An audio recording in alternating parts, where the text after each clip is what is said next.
68, our introduction to all 60-plus first-year head coaches in Division I. Today, our special guest is new Utah State head coach Jerrod Calhoun. Coach Calhoun, fresh off the two winningest seasons in Youngstown State Division I history, I believe, including a Horizon League championship in 2023. Coach, thanks for taking the time.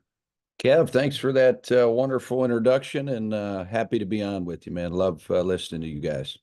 So I guess where I'd start, I was doing the classic read through the bio last night, and I saw that your first year in coaching, you were a student assistant on a Cincinnati staff that had Bob Huggins, Mick Cronin, and Andy Kennedy on it.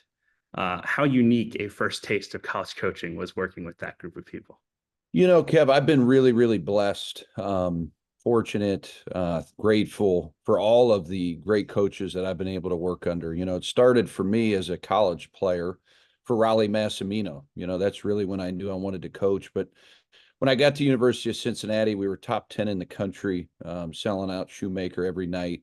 And to be able to work with those guys and learn from a Hall of Fame coach, it was just tremendous what the basketball program, the Bearcats, meant to that city. So it was an unbelievable experience.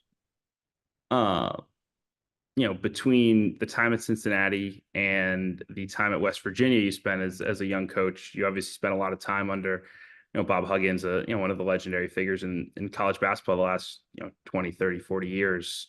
Curious what the biggest things you learned from working under him were. Yeah, you know, Kev, I get that a lot. What's kind of neat, if you look at Coach Huggins's tree, there has not been one head coach leave his tree and not be a winner.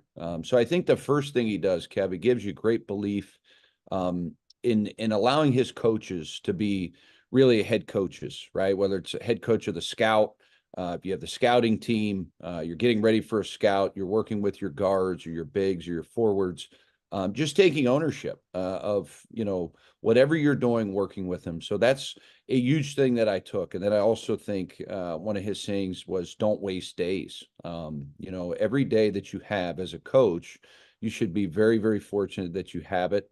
And you just have to have a plan, right? And you have to execute that plan. But I thought he just allowed all of his assistants to really coach, and one of the best practice coaches I've ever seen. Very, very demanding in every drill, an intensity about him, but also an unbelievable relationship with his guys. Yeah, I'm curious. You mentioned the demanding aspect. I think that's something you hear a lot these days of, can you coach kids the same way you did 10, 15, 20, 30 years ago?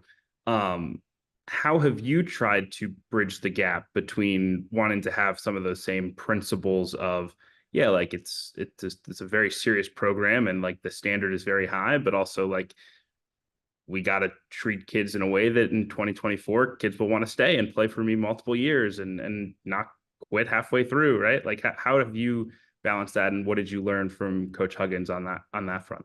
Yeah, I think that's something that all coaches strive to do, is try to get better. So I think as time has went on, I think I've become a better coach, just coaching people, right? Just understanding that you still can be demanding, and everything we do has a score, right? I mean, a lot of the things we do at practice as we're building our habits or we're splitting into teams, we want our guys to have a competitive nature and a fire about them. But I also think the relationship piece, Kev, is so critical. One of the things I've tried to do in the last 5 to 7 years is really understand this Generation Z. I've read books on it, listened to many, many people talk about it. And I think as you get older, you get better with time. There's no doubt about that. But I think you have to be fair with kids, and you have to have a great relationship and understand, life's about storytelling, right? At the end of the day, every player has a different story, different mom, dad. You got to really get to know those guys' story and then connect with them. That's what I've been able to do here the last, few years in that regard. So you got your first head coaching job very young by most standards at a Division II program in Fairmont State.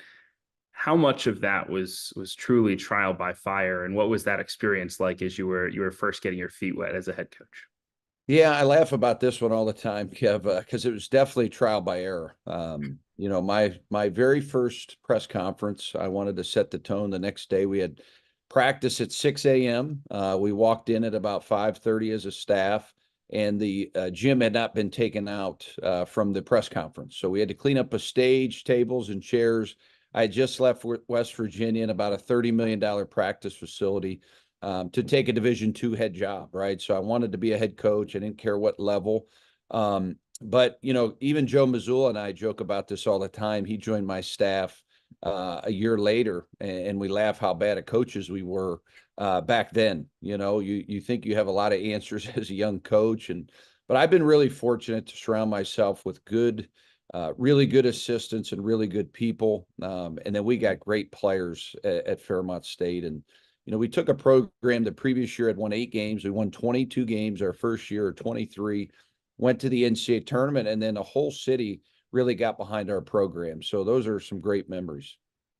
You mentioned Coach Missoula. I have to imagine you're one of the only college coaches, at least quote unquote young college coaches. You're still 42, with an NBA head coach in your coaching tree. So what's your relationship like with Coach, and what did you see in him as a very young coach that maybe set the stage for what he's doing now with the Celtics?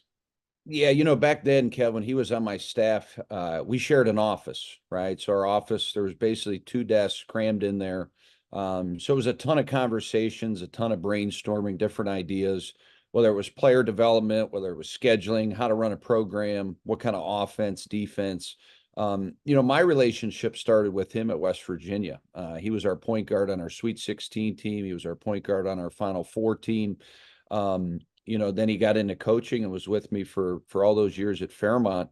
And I was the best man in his wedding. So, he has a great family. It's just a story of perseverance, of hard work, of growth. When I think of Joe, I think of a guy that just continues to grow and develop.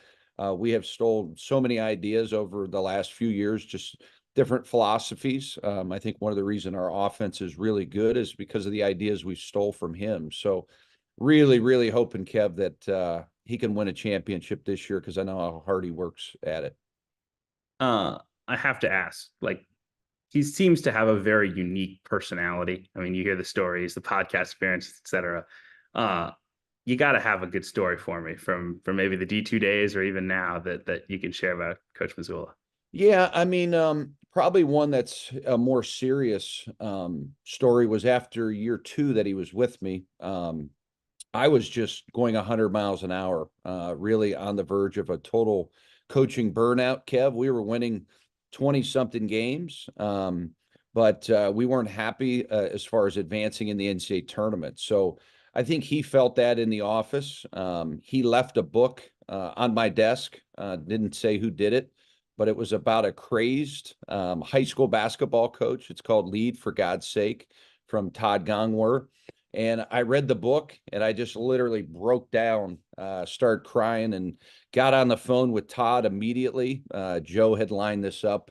And those are some of the things that you don't hear about, stories that are kind of life-changing. That's a life-changing moment for me, because I really had a great appreciation that he really cared about me. And he knew this book would impact my life. So he's an avid reader, constantly has sent me books over the years, but just, I would say the best story would be that one. Also, I think leading us to the Final Four, Kev, it was one of the greatest experiences of my life. Deshaun Butler, Joe Mazzulla, Wellington Smith, Devin Ebanks, that group, Cam Thurman. He just really led us down the stretch there and made huge plays against Kentucky. But it's a pretty unique relationship that he and I have. Moving ahead, Youngstown State, I think the way I would perceive it, at least before you got there, was one of those jobs that a lot of people would have told you before you take it, don't take it. That's a hard one. That's not one you're going to be able to win at and continue to rise in the profession. So why did you want that challenge, and what allowed you to have the success that you had once you got there? Kev, it's a great question. You're asking some tough ones. Why I wanted it was a couple things. My son was in Cleveland, so I was driving from West Virginia, from Fairmont, to drive up every weekend to see him play. So I would always drive through Youngstown, and I heard all about, the tradition in football, the tradition in boxing, Grit City. Just the people of Youngstown are built different. Kev, they're very, very blue collar. And I don't think I probably understood where the program was at when I took over. There were some really trying moments, but I'll say this, you grow the most during your struggle, right? There was no NIL, there was no transfer portal. You had to figure it out. So I think I really learned how to coach against some great coaches, Scott Nagy, Darren Horn, Greg Campy, John Kaufman. The list goes on and on. Coach Robinson at Cleveland State, Sundance Wicks. I mean, this league, the Horizon League, I believe, is a very valued league as far as the coaching. We had 3 teams in the bottom half of the country, or this league would have been a top 13 league, probably 14 league in America this year. Andy Toole's another name. So I had to figure out how to coach and build a program. And we had to do a lot, right? We had to not only coach, but we had to fundraise. And now I think Youngstown's a top 4 job in the league. Great administration. Jim Tressel was awesome. Ron Strollo, Rocky Nolfi. Everybody jumped on board with our program. Yeah, like I think one of the things that stands out to me is like, especially in this day and age, it's so much about how quickly can you flip it, how fast can you turn it around, and you guys really had to slowly progress and build the foundation. I guess what gave you the patience to go through that process and not be in it for all right, how do we win in year 2 and get out of here? And I think, the second point of that, like what about this place now has the stable foundation to keep winning now that you've left? Obviously your assistant taking over there, obviously congrats to you. Coaching tree continues to grow. Just curious the foundation that you guys were able to lay at Youngstown and how that was able to be done. Yeah, Kev, like I said, then there was no portal, no NIL. So you had to progressively get better as a coach, keep recruiting really good players. I think one thing that goes unnoticed about our success at Youngstown was the success we had with all the freshmen. I think we had 5 players in 7 years on the all freshman team. So we did it with a variety of old and new. I really established a couple things there. As far as our fundraising, right? A 6-man group that we raise almost $200,000 a year. Last year, Joe Mazzulla came in and did a huge fundraiser. So we established unbelievable relationships in the community. We had reading programs. We had a mentor program for all of our players. I think the city felt very, very connected to this basketball program, right? And at the end, we were selling out almost every single game. So I think Ethan is the right guy at the right time. He's got a great staff. He was able to bring in 2 Division II head coaches that I think will provide him, an awesome foundation. He brought his brother in. He kept Danny Reese. They're getting a new gym, a $3 million project, upgrade of the Beagley Center. They're going to have floor seats. We were able to secure $300,000 for a brand new locker room. So what held us back, Kev, to be honest with you, was the facilities. And now they don't have that problem. They're top of the NIL. I hear so many coaches complain about it, but very few fundraise for it. So how can you complain about it if you don't try, right? So one of the things we wanted to do is be the best in the league. 3 years ago, I got on a committee with our commissioner, Julie, from the Horizon League. I think she's a rock star, and she was ahead of her time on it. And I met with all the ADs, the Oakland AD and different ADs, and we discussed different ways. We were the first league to develop Open Doors, which is an app where kids can go on and use and get free money and free deals. So I think the Horizon League was very forward thinking. So I expect them to get to the NCAA tournament, really, really fast here.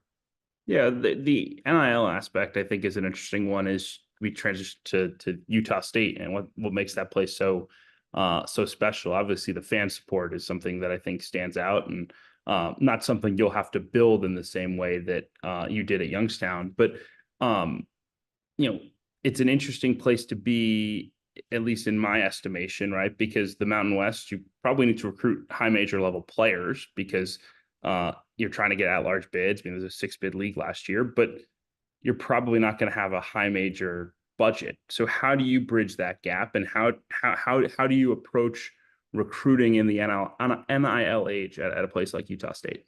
Yeah, I think that's another great question. I think you can do a little bit of both. I compare it a little bit, obviously, much higher scale than Youngstown, but we're going to continue to get really good high school players. One thing that President Jim Tressel taught me was, at Youngstown, you want to get Youngstown guys. And what we meant by that was a 6-hour radius, kids that kind of fit who we are. I think Utah has great basketball. If you look at some of the players in that state, some of the AU organizations, it's big time. There's big time basketball. We have great tradition. If you look at some of the coaches dating back to Stu Morrill and all these different coaches that have been there, they've been awesome, right? The fan base, as you said, is incredible. So we have a lot to sell, but I also think, Kev, we got a lot of money to raise, right? We need to have a lot of different events. We got to get out not only in Logan, but the entire state. We've got a big event planned on May 20th. Our goal is to raise $300,000 in one night. We want to be at the top 4 in the league in NIL. And we've got an unbelievable AD. Diana Sabo is a rock star. She's as good as I've ever been around. Their process to name the next coach, I've never been a part of that. Organized details, numbers, analytics involved, roster talk. I mean, you name it. Their committee knew what they were doing, right? And kind of what they wanted to target. So I think she's the perfect person to work for in this landscape. She was at the Big Ten. She was at Ohio State. She's been at some really high-level places. So I'm going to follow her lead and certainly work hand in hand with her. And then our collective, our collective has done a really good job of, getting me out in the community. One thing I try to do, Kev, I've met with 7 former players already in 2 weeks. I'm meeting with 2 to 3 former players a week. We're going to have a Zoom here in a couple weeks where we're going to get all the former Aggie coaches and players and managers. And that's what you got to do. You got to build a program from the inside out. And our former players, they built this, right? And I'm just, one of the faces of it. But our former players and coaches built this program. If you haven't heard by now, we have partnered with BetMGM Sportsbook. We are going to be using BetMGM lines to make all of our picks, and we'll have special offers for the listeners and the viewers of the Field of 68 throughout the year. If you haven't signed up for BetMGM yet, you can use bonus code FIELD, and you will get up to a $1,500 first bet offer on your first wager with BetMGM. The best part, all you need to do is deposit and bet $10 of your own hard-earned money to be eligible. Here's how you make it work.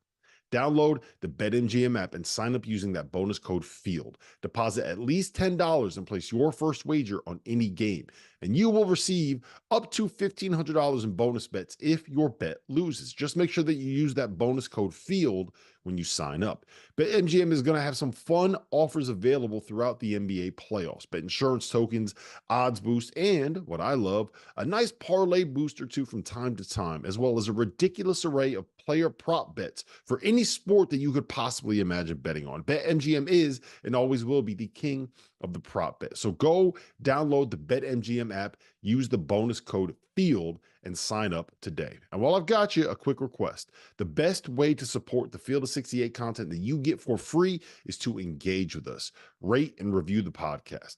Like and share the YouTube videos. Tell your friends about us. It all helps in a world where the algorithm is king.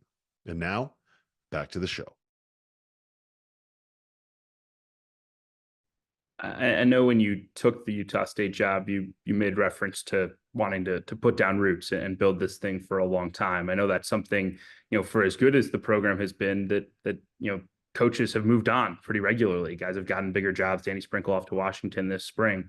Why do you believe that Utah State's a place that you can stick around at and build a program for a long time? Well, Kev, I think certain jobs fit certain guys, right? I mean, there's just a lot that goes into the coaching cycle, and some jobs just aren't meant for some people, right? Some jobs are pretty obvious. Some are kind of outside the box. I think every year the whole country gets enamored with the coaching carousel, and there's so many coaches that are mentioned. I've been fortunate. I've interviewed the last couple of years and just never felt, Kev, to be honest with you, never felt that connection, right? When I got to Utah State and I got out there, I got back on the through the airport, I called my wife and I said, if I'm fortunate enough to get this job, this is a job where you can win a national championship. And she said, I've never heard you so excited about a job. So I really believe you can win a national championship. San Diego State was so close. you have everything you need, from a fan base to a recruiting area to a great foundation, a great boss in Diana. And it's a place that really fits me as far as location. It's a college town, right? It's a big deal to be an Aggie. And those are the type of jobs that, I've always tried to say, hey, this could be a destination job. I have little kids, Kev. I have a 10-year-old, a 7-year-old, and a 5-year-old, an older son. It's tough on families, right? Moving around a lot. So, we want to get there and get our roots. We're excited. We just got a house. I've got all these boxes down here and just trying to get out there permanently. But, I haven't seen my family in, I think, 31 days. Yesterday or the day before was the first time. So we've worked really, really hard at retaining the players. And we still have a few more to go as well. Yeah, I was going to ask about retention. I mean, so common now to turn over the entire roster every time there's a coaching change. You were able to keep some key pieces in Logan. How important was that? And what do those guys bring to the table? Well, they bring a lot, Kev. When you're away from your family and you just left a great group of players and friends, I've never been part of a program this short period of time where the locker room is so close. Coach Sprinkle and his staff, and really the whole university, did an unbelievable job surrounding these players with love, making them feel a big part of the community. That's what they've done for me. I've been so impressed with, it really means something to them, Kev, here at Utah State to put the Aggie uniform on. I don't know if we have that all over college basketball right now. I think with the NIL and the portal, you're seeing so many changing parts, every week. We've been able to retain the guys because they love Utah State basketball and they love the university, and putting that uniform really means, putting it on every night means something to them. So that's why I think this is a special place. I don't think it's an all portal job. I think we'll retain a bunch of players each year. And then we'll add a few guys each year, and development will be key, and certainly our style of play as well. I think it'd be hard not to be excited if I was a Utah State fan listening to Coach Calhoun talk. We appreciate your time, Coach. Best of luck with the first season in Logan. Kev, thanks for having me. And I can't tell you how many times I've listened to you guys late at night. Sometimes, maybe even after a loss, just to cheer me up, some of the jokes and some of the things you guys do. But I think you guys are one of the best out there. And thank you for having me on. Maybe a little bit earlier now that you're out west.